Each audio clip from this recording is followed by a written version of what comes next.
Hello, and welcome to Jonathan Tobin Daily. I'm JNS Editor-in-Chief Jonathan Tobin. Thanks for joining me for another discussion on the most pressing issues in the Jewish world. Please like, subscribe, and give us good reviews when you listen to the show. Now let's get started. These are hard times for Democrats. In 2024, Republicans won control of the White House and both houses of Congress. Since President Donald Trump returned to the White House in January for the start of his second non-consecutive term, they seem lost. The energy and fundamentally change the federal government and topple the woke leftist control of education has left a leaderless opposition eating his dust. They are unable to undermine him in the way they did at the start of his first term in 2017, when an anti-Trump resistance took to the streets and acceptance of the conspiracy theories of their Russian collusion hoax put him on the defensive. They can hope, and hold on to hope, that gaffes like Signalgate will mean more than a tough news cycle, or that his tariff policies will fail.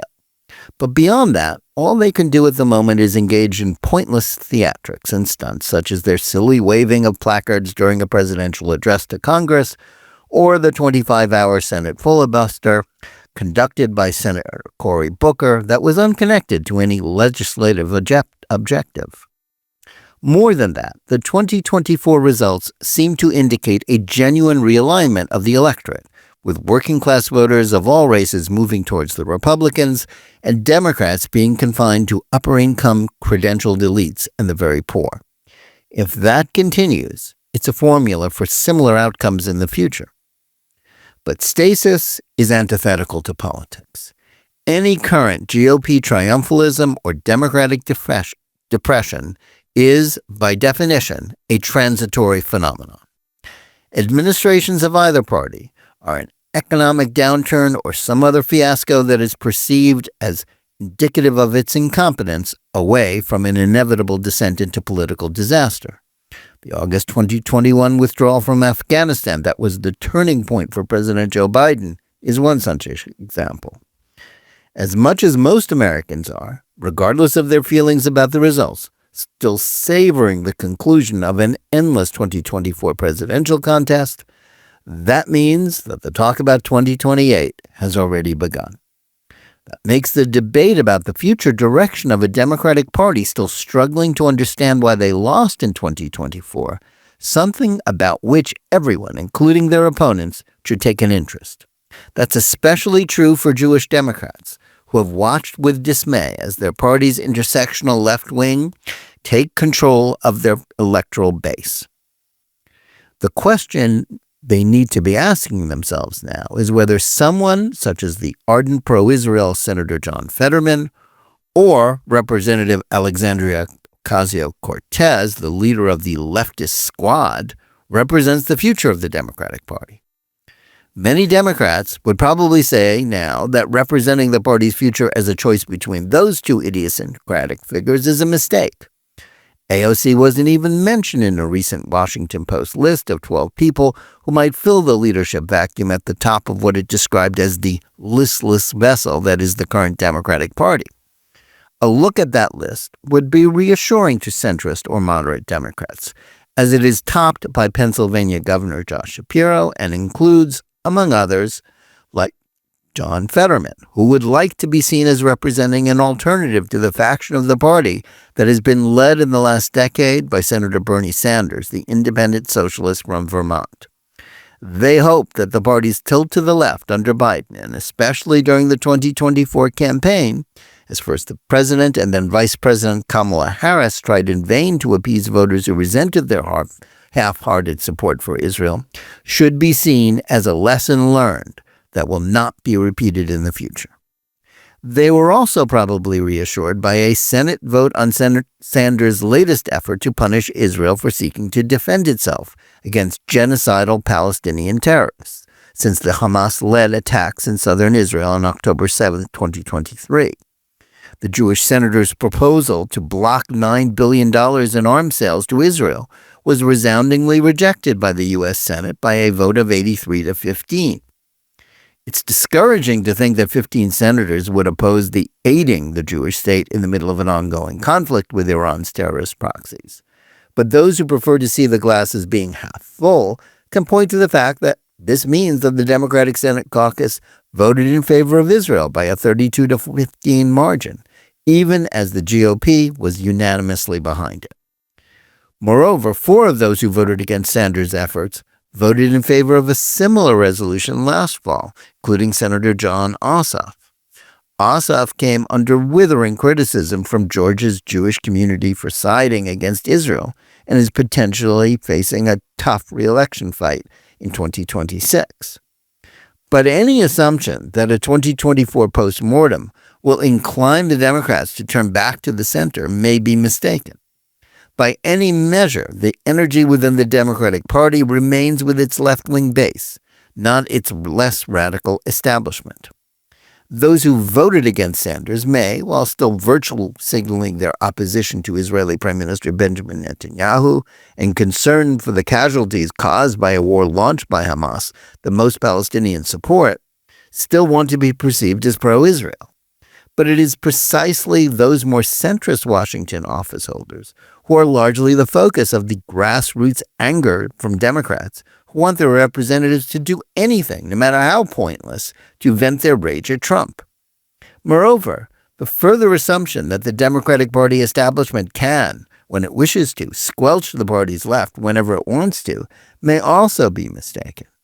That's what happened in February 2020 when Sanders seemed on track to win the Democratic nomination for president after Biden flopped in Iowa and New Hampshire. In the South Carolina primary, however, African-American voters rallied to Biden, and then the other candidates fell into line and withdrew from the race, allowing him to coast to victory while spending the early months of the pandemic and the rest of the year largely hiding in his basement. The Democratic Party of 2025, let alone 2028, is not the same. Most members of Congress may still not wish to be seen as being too far to the left, but their party base, if not all of their voters, has no such qualms. And as far as Israel is concerned, the impact of the post-October 7th war and surge of anti-Semitism that has swept across the nation have solidified the trend that was already turning the party against Jerusalem. As the most recent Gallup tracking poll indicates, voters who identify themselves as Democrats have decisively turned against Israel, favoring the Palestinians by a shocking 59 to 21% margin. By contrast, Republicans favor Israel by 75% to 10%, and independents do so by a smaller margin of 42 to 34%.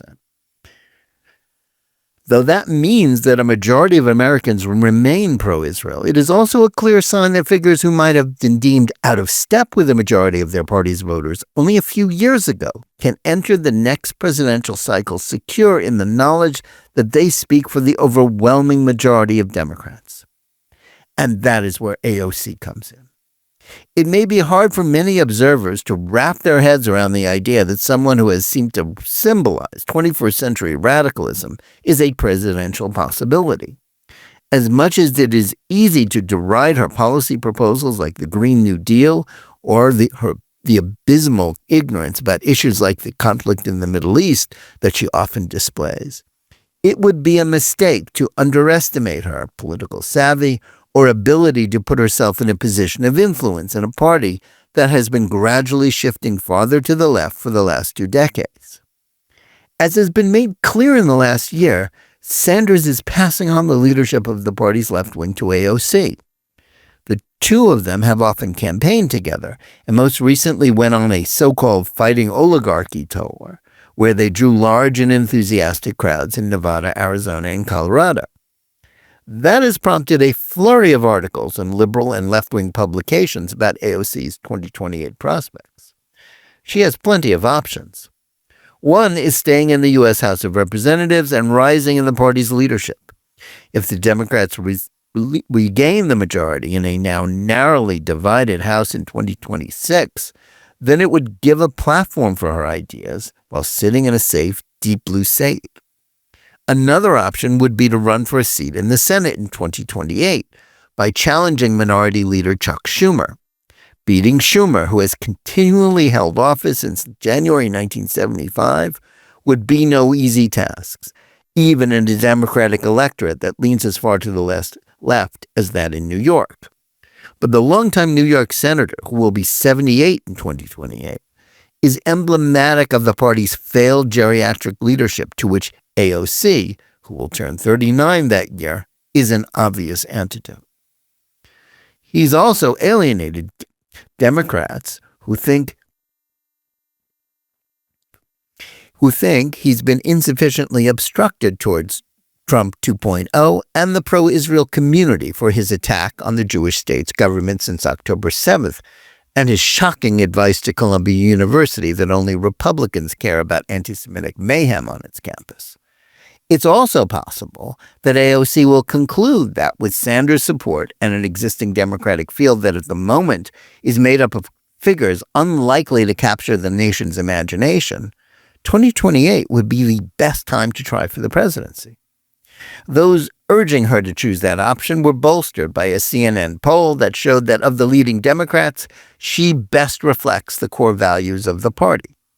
That advantage shouldn't intimidate her potential opponents, since she topped a list of 26 Democrats with only 10% giving her that title. Still, it is significant that in doing so, she finished ahead of people like former President Barack Obama and former Vice President Kamala Harris, though it's hard to imagine the latter trying again for the presidency after her 2024 debacle. Even more interesting is the fact that Shapiro, the early favorite of pro-Israel moderates, got only 1% in the poll of Democrats, while Fetterman received zero support.